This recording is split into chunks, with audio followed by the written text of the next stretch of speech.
You're watching News 9, our top story at this hour, as the war in Iraq, Iran and Israel now escalate. It enters its sixth day. Explosions have now rocked Tehran as Israel claims attacks on centrifuge and weapons production sites in Iran.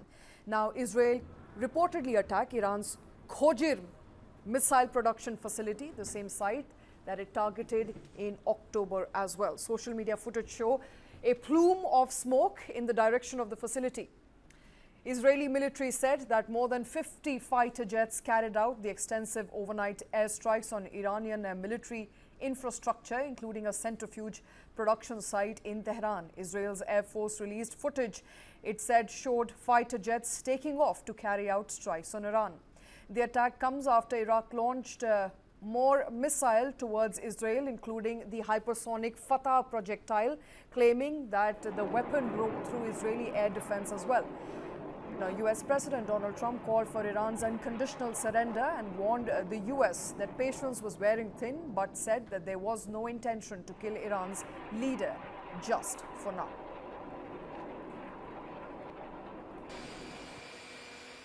US President Donald Trump called for Iran's unconditional surrender Tuesday, ratcheting up tensions and marking a new escalation to the air war between longtime enemies Israel and Iran, now into its sixth day.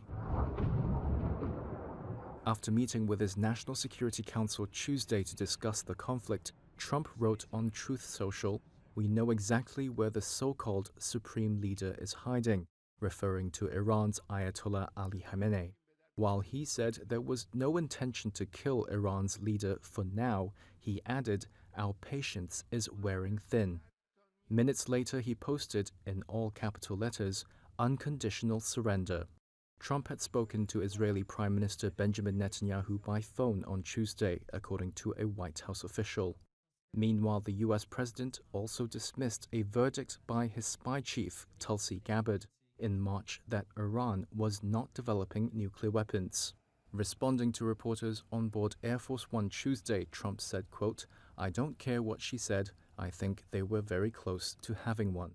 In clashing with his spy chief, Trump now appears to side with Israeli Prime Minister Benjamin Netanyahu's justification for launching strikes last week on Iranian nuclear and military targets. Iran expert Trita Parsi, the executive vice president of the Quincy Institute in Washington, D.C., says the latest developments have the U.S. on the brink of a major escalation and that the Iranians likely won't submit to Trump's demand. If they don't trust that surrender actually is an option because they believe that once they were to agree to it, the Israelis would not be content with just destroying the nuclear program. They would go after the missile program, and then it would snowball to a whole set of other things. And as a result, I don't think that they think is an actual option. So if Trump goes and insists on surrender, if talks even take place, I think it will ensure war. The U.S. is bolstering its forces in the Middle East with more fighter aircraft. Those include F-16s, F-22s, and F-35s, according to officials Tuesday, who stressed the jets will be used defensively to shoot down drones and projectiles. A large buildup of tanker aircraft to Europe and deployment of an aircraft carrier have also given additional options to Trump as the war continues.